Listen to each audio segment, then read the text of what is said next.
আসসালামু আলাইকুম। Welcome to Bushra's simple life. কেমন আছেন আপনারা সবাই? নিশ্চয়ই আল্লাহর রহমতে অনেক ভালো আছেন। আমি বুশরা আরেকটি নতুন ব্লগ নিয়ে আপনাদের মাঝে চলে এসেছি। প্রতি সোমবারে আমাদের ঘরের ডোর স্টেপে আমাদের ঘরের জন্য যে ডিমটা আনাই সেটা ডেলিভারি ওরা দিয়ে যায়, একদম সকাল সকালই চলে আসে। আর এটা হচ্ছে আমাদের লোকাল ফার্ম থেকে আসে অর্গানিক ডিম। এখন অবশ্য আমি দুধও অর্ডার দেই, আমার কাছে ভালোই লাগছে আর একটু হ্যাসল ফ্রি। যেহেতু ডিম আমাদের ঘরে পানির মতো চলে, তো দেখা যায় মানে 1-2 দিন পরেই শর্ট পড়ে যায়, তো আবার বাজারে যেতে হয়। আর এটা করলে ওরা একদম মানে ফ্রি ডেলিভারি দিয়ে চলে যায়, আমার আর মানে ডিমের জন্য বাইরে বের হতে হয় না। যেহেতু এই কয়েকটা দিন ব্লগ দেইনি, আর আগামীতে আমাদের তো বাসায় বিয়েও আছে, আপনাদের সাথে আগেই বলেছিলাম। তো সব কিছু মিলিয়ে এক এক সময় দেখা গেছে কিছু কিছু রেকর্ড করে রেখেছিলাম, এখন সব কিছু এলোমেলো হয়ে আছে। তো জানি না কিভাবে কি করব, বাট আমি চেষ্টা করব সুন্দর করে আপনাদের সাথে সব কিছু শেয়ার করার জন্য। তো আজকে মা বাবারা বাংলাদেশ থেকে ব্যাক করছেন, আর যেহেতু বাচ্চাদের স্কুল আছে আগামীকাল, তো আমি আজকে আর যেতে পারবো না। তো আমার হাজব্যান্ডের অফ আছে, ওকে রান্নাবান্না করে বাসায় পাঠিয়ে দেব। তো এখানে আমি একটা বিরিয়ানির মতো বানিয়েছি, যাতে ঘরের সবাই আমরা খেতে পারি। মাত্র রমজান মাসটা শেষ হয়েছিল তখন, আর কেমন যেন লাগছিল, আসলে খাওয়া দাওয়া তো ওইভাবে করা যায় না। আর যখনই কিছু রান্না করা হয় বা লবণ টেস্ট করা হয়, মনে হয় যে মনে হয় রোজা ভেঙে ফেলেছি এরকম। জার্নি করে এসে আসলে এত বেশি খাওয়াও যায় না, তো আমি হালকা পাতলা খাবার দেওয়ারই চেষ্টা করছিলাম, আর চেষ্টা করছিলাম এভাবে দেওয়ার জন্য যাতে 1-2 দিন রান্না করতে না হয়।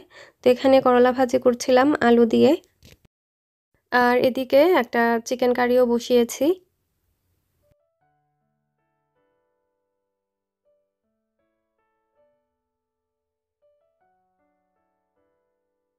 আর এদিকে এত সুন্দর ঝলমলে রোদ উঠেছে, খুবই ভালো লাগছিল আসলে। ইংল্যান্ডে তো আমাদের রোদের চোখ ওইভাবে আমরা দেখি না, আর যখনই সুন্দর রোদ থাকে তখন খুবই ভালো লাগে, আর বারবার বলতে ইচ্ছে হয় যে খুব সুন্দর ওয়েদার, খুব সুন্দর ওয়েদার। তো এরকমই আসলে, খুব অপেক্ষার পরে যখন কিছু পাওয়া যায় সেটার মূল্য অনেক বেশি থাকে। আর এদিকে আমার অর্কিডের কিন্তু এবছর 2টা ফুল এসেছে। নরমালি তো একটা ডালে ফুল আসে। তো আমার রান্নাবান্না শেষ, এখন হচ্ছে বক্স বক্স করে সব কিছু প্যাক করে ওকে মায়েদের ওইখানে পাঠিয়ে দেব। আর এখানে আমি হার্ড চিকেন রান্না করেছিলাম সাতকরা দিয়ে, তারপরে হচ্ছে আলু দিয়ে করলা ভাজি, আর একটা কমন বিরিয়ানি করেছিলাম যাতে সবাই খেতে পারেন, চিকেন কারি, আর হচ্ছে পাবদা মাছের ঝোলও করেছিলাম।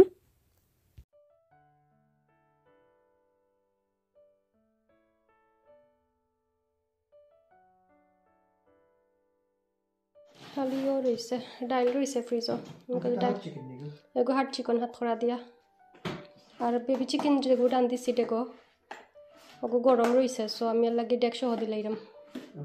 বড় কন্টেনার নাই আমার টাইম, ওগুলো লাস্ট ওয়ান আছে বড়। ওগুলো বিরিয়ানি বিরিয়ানি গরম নিয়ে হারলে নাইনি, লিড খুলিয়া তুই বিকজ বেশি গরম ও রান্ধিছি হালি, নাহলে গামিয়া নষ্ট হয়ে যাব। এগুলো ফ্রেগো তুই না, গরমে এগুলো নষ্ট হয়ে যাব। রান্না বান্না শেষ করে ওকে পাঠাতে পাঠাতে বেশ দেরি হয়ে গেছে, আর যেহেতু গরম পড়েছে একটু বুঝিয়ে দিয়েছি যে কোন বক্স কিভাবে রাখবেন, যেহেতু বাসায় কেউ নেই, সবাই তো কাজে হচ্ছে। আসো কাজ, এগুলো সব ক্লিন করতে হবে এখন। আমি কি রাশের মধ্যে হচ্ছে বিদায় করলাম, হচ্ছে কিচেন গুছাবো, বাসনপত্র কিছু ডিশওয়াশারে দিয়ে দিব, বাস বেশি সময় হবে না। এদিকে বাচ্চাদেরকে স্কুল থেকে আনার টাইম হয়ে যাচ্ছে। আর এদিকে ওয়েদার মাশাআল্লাহ এত সুন্দর, বাট ওয়েদার সুন্দর হলেই হচ্ছে প্রবলেম, আমার হচ্ছে কিচেন ওভেনের মতো গরম হয়ে যায়। আচ্ছা আমি একটু রেস্ট নেই, তারপরে ক্লিন করবো 2 মিনিট। আপনাদেরকে ফুল গাছটা দেখাই, যেহেতু ফুল ঝরে যাচ্ছে, আর বেশি দিন না, এই ফুল মনে হয় 1 সপ্তাহ 1.5 সপ্তাহের উপরেও থাকে না গাছে। এত সুন্দর লাগে যখন গাছে ফুলগুলো আসে, কত শখ করি যে গাছে ফুল ফুটলে এত সুন্দর করে মানে সুন্দর করে ফটোশ্যুট করব, বাট সেটার আর সুযোগ দেয় না, পরিস্থিতিই দেয় না। দেখা যায় একটা না একটা আসে উপরে, ব্যস্ততায় সময় চলে যায়, সাথে সাথে ফুলও ঝরে পড়ে যায়। আর 2 বছরের মধ্যে একটাবারও সুন্দর করে ফটোশ্যুট করতে পারলাম না, হায় আফসোস। ইনশাল্লাহ ওয়ান ডে। আর এখানে হচ্ছে মাশাল্লাহ মাশাল্লাহ মাশাল্লাহ, সবাই মাশাল্লাহ বলবেন। আমার লাই শাকের গাছ অনেক বড় হয়েছে মাশাল্লাহ, এখান থেকে পাতা নিব, কাল পরশু লাগাত খেয়ে ফেলবো। আর এখানে পরে লাগিয়েছিলাম, এগুলো আস্তে আস্তে বড় হচ্ছে। আর এবছর দেখি একটু ট্রায়াল দিচ্ছি, যদি ইজান ফুল না ছিঁড়ে তখন হচ্ছে আমার ফুল লাগানোর প্ল্যান। এই পিঁপড়া কাউ আমার পিঁপড়া এটা করছে, পিঁপড়ার পাতা পিঁপড়ার ওষুধ দিতে হবে। পুঁইশাক ভালোই তো মনে হচ্ছে, যে একটু পাতাগুলো নরম হয়ে গেছে, বাট স্টিল আমি এক্সপেরিমেন্ট করছি, দেখি কি হয়, আল্লাহর হাওলা। আর ফুল লাগানোর ভাগ নাই, তাই হচ্ছে প্লাস্টিকের ফুল লাগিয়েছি গার্ডেনে। দেখি ইজান বাবার মতিগতি, ওর মতিগতি বুঝে হচ্ছে এবছর লাগাবো ইনশাল্লাহ। এই আবার কুরসনি রে আইয়া। আর এদিকে তো হচ্ছে ডিজাস্টার করেছে এগুলা পাতাগুলো আমার একদম, তো আমি নেট লাগিয়ে দিয়েছি, বাট ওই দিন রাশে ছিলাম আর এই পাশটা কাভার করতে পারি নাই। দেখি আবার খুলে নেওয়া ঠিক করে দিব। আর এখানে কিছু ধনে পাতার বিচি ছিটিয়ে দিয়েছিলাম, বাট মনে হচ্ছে না এগুলো উঠেছে, এগুলোতে পানিও দেই নাই। না উঠছে তো, দেখি দেখে দেখে, হ্যাঁ হ্যাঁ উঠছে। এই যে ছোট্ট ছোট্ট যেগুলো, এগুলো হচ্ছে ধনে পাতার গাছ। বাট এখানে হচ্ছে আমি অনেকগুলো লাই শাক লাগিয়েছিলাম, বাট পিঁপড়া মনে হয় খেয়ে ফেলে, শাক পাত হতে চায় না আমার গার্ডেনে, মানে মাটিতে ডাইরেক্ট দিলে কি এসে যেন খেয়ে চলে যায় মাথা মুন্ডু সব কিছুর। আর এদিকে হচ্ছে আমার পুদিনা পাতার গাছ মরে মরে অনেক বড় হয়েছে, এটা মনে হচ্ছে একদম ঝুপ হয়ে যাবে, কিছু ছাঁটাই করবো ইনশাল্লাহ আস্তে আস্তে, এখন না। আর ওই দিন স্ট্রবেরির গাছগুলোকে আমি একটু ইয়ে করে দিছি, ট্রিম করে, মানে মরা যে গাছপালা পাতা এগুলো একটু ট্রিম করে দিছি যাতে বড় হয় সুন্দর করে। আর লেটুসের গাছ তো লাগিয়েছিলাম, বাট মনে হচ্ছে মরে গেছে, এগুলো উপরে বাস্কেটে, তাই আমি দেখতেও পারতেছি না ভালো করে। এই যে এগুলোকে ফেন্সের উপরে ঝুলাই রাখছি। হায় হায়, দুইটা প্লেন একসাথে যায়। আল্লাহর আল্লাহ। হচ্ছে আরও কিছু লাই পাতা লাগিয়েছিলাম, আর এগুলো এখনও ফেলা হয়নি, গত বছরের বাদা সাদা ইতা। এখানে হচ্ছে আবারও সেই কুড়াকুড়ির মিশন করেছে, যে এই করে ইঁদুর করুক আর ফক্স করুক।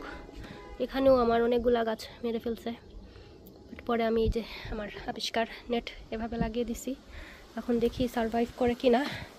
আর এখন হচ্ছে আমি বুশরা বেগম দৌড় মারি কিচেনে, অনেক কাজ, গার্ডেন দেখানো শেষ। এটা ছিল অন্য আরেকটা দিন, বেশ কয়েক মাস আগে বলতে পারেন, যেহেতু আমরা মানে আমাদের প্ল্যান ছিল যে ঈদের পরই হচ্ছে নাজিয়াপার বিদায়ী অনুষ্ঠান বা বিয়ের অনুষ্ঠানটা আমরা করব।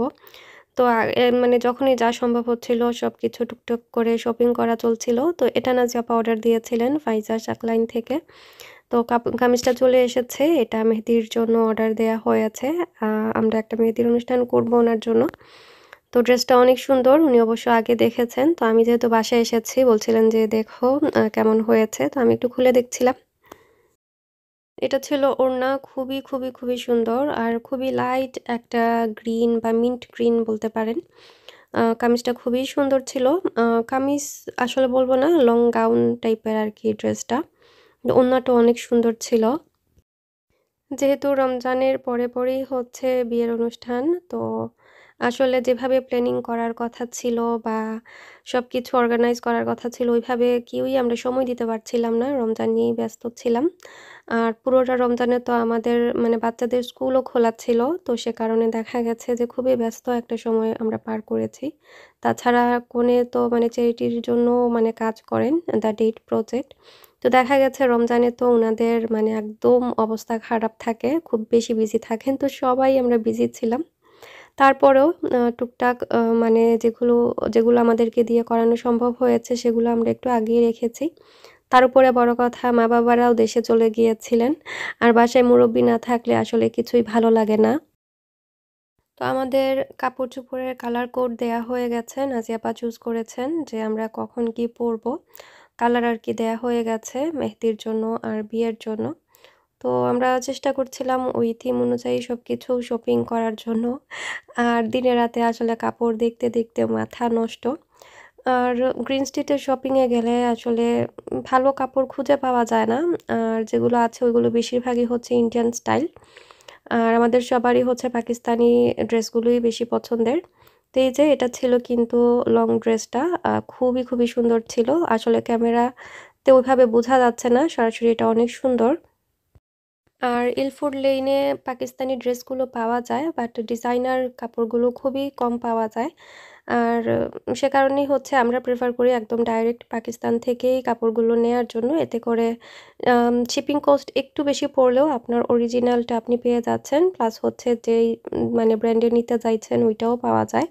তো এই যে স্লিভের কাজটাও অনেক সুন্দর ছিল। একটা বিয়ে লাগলে কত কিছু যে লাগে, আর বিয়ের দিন ঘনিয়ে যতই আসে ততই মনে হয় যে এটা সেটা কত কিছুর প্রয়োজন বা কত কিছু এখনো ইনকমপ্লিট রয়েছে। তো যাই হোক, এদিকে হচ্ছে আমার বাচ্চাদের কিছু ভিটামিনস এসেছে। ওগুলো গামিজের মতো আসে আরকি। দিনিসান দুজনই খুব পছন্দ করেন। আর আগামীতে হচ্ছে খুব সুন্দর, সুন্দর ব্লগগুলো আসতে যাচ্ছে। বিয়ের টুকটাক যেগুলোই আমি রেকর্ড করতে পেরেছি আশা করছি আপনাদের সাথে শেয়ার করব। তো আজকের ব্লগটি আমি এখানেই শেষ করে দেব। আশা করছি আজকের এই ব্লগটি আপনাদের ভালো লেগেছে। আর ইনশাআল্লাহ দেখা হবে, কথা হবে নেক্সট আরেকটি ব্লগে। সে পর্যন্ত সবাই অনেক ভালো থাকবেন। Stay happy, stay connected. আল্লাহ হাফিজ।